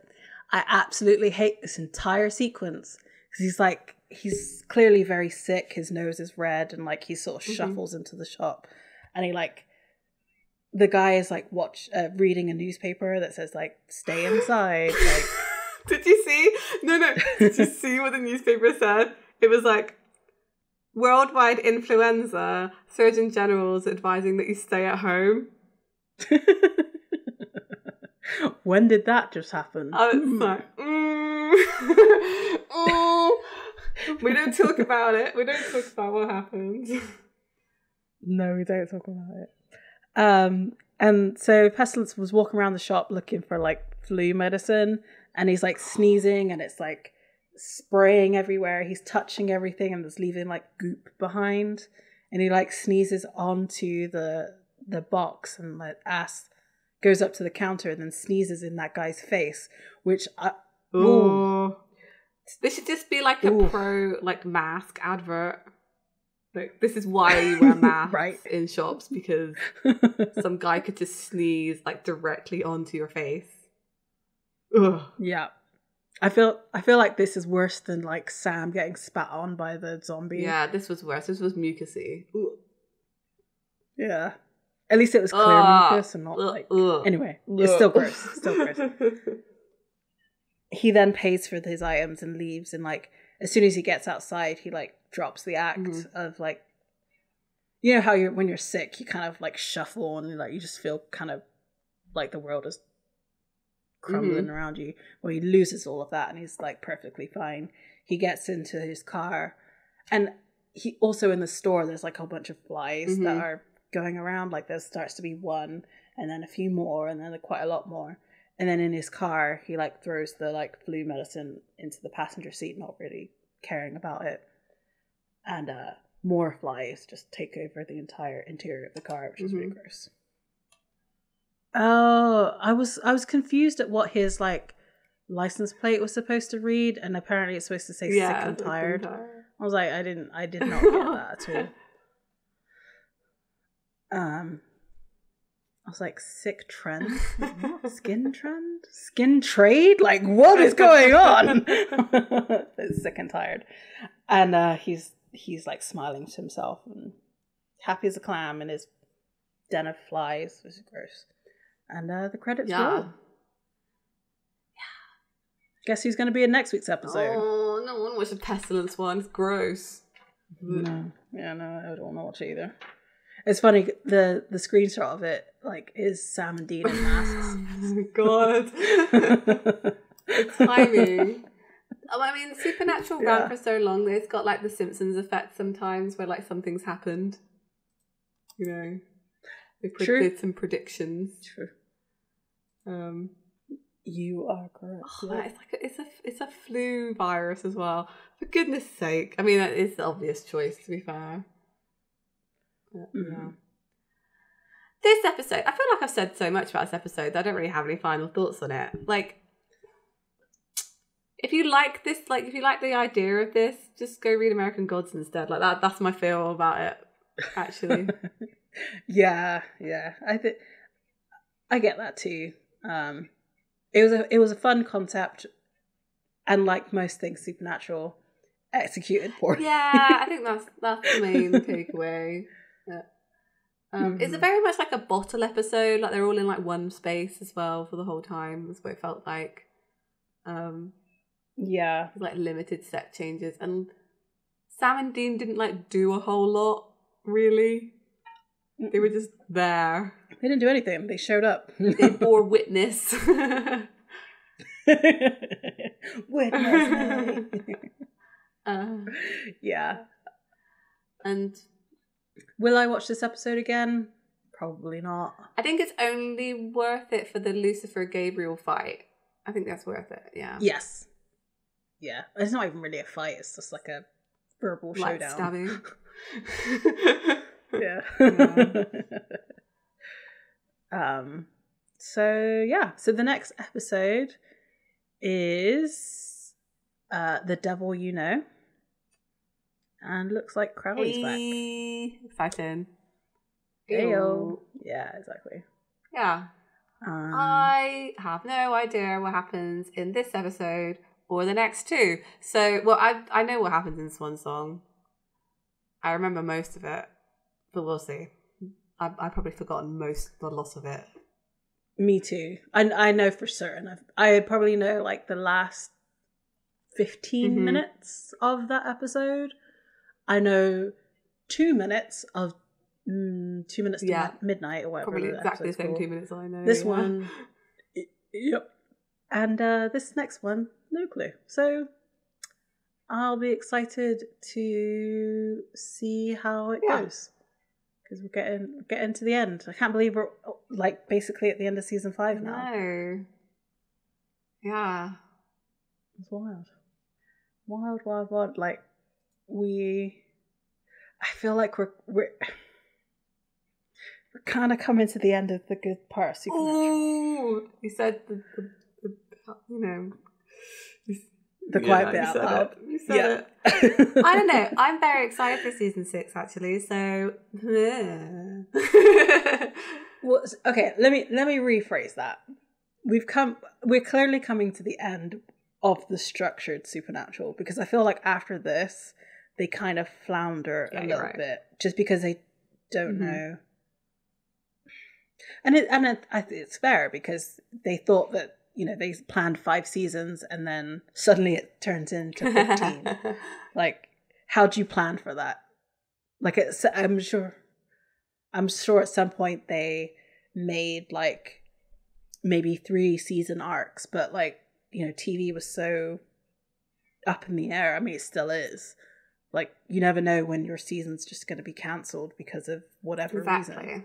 So do you keep writing the end with the end in mind, or do you write for the next season? It's tough. Like, I don't know. I think that's why it is like it is sometimes, because you always end on like, well, this could have been an ending, but also it's a cliffhanger. Which, again, season 15 is very unique because they knew it was the end. So they had a chance to write an end that wasn't a cliffhanger. And they did. Which, maybe that's why it feels so funny sometimes, because we're so used to cliffhanger endings in shows, because so much gets cancelled that when you actually have a resolution, it doesn't sit right. Or like, but that is that the reason why? No, we're so angry? It's because there was a resolution and it was the wrong one. Oh, yeah. I just hope they don't do it to more of my shows.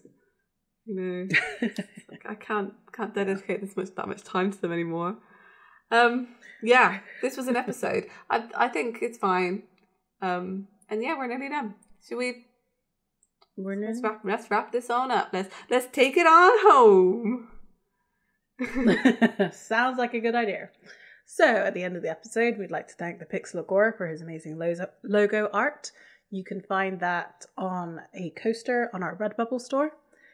You can also talk to us all over social media. We're on Tumblr, Instagram, Facebook, YouTube. Look for the Escape Purgatory podcast or Escaping Podcast on Twitter. We're not on Threads. I don't want to deal with another social media, so meh. I can't be dealing with it. Who knows how long Twitter's going to last, but we're there for now. Yeah, exactly. So this week we checked into the Hotel California. I can't remember the rest of the lyrics to that song, so we're going to scoot it on down and watch some more Casa Erotica to pass the time. Next week, maybe we'll find our way out. Bye! Bye! Pao Chihuahua!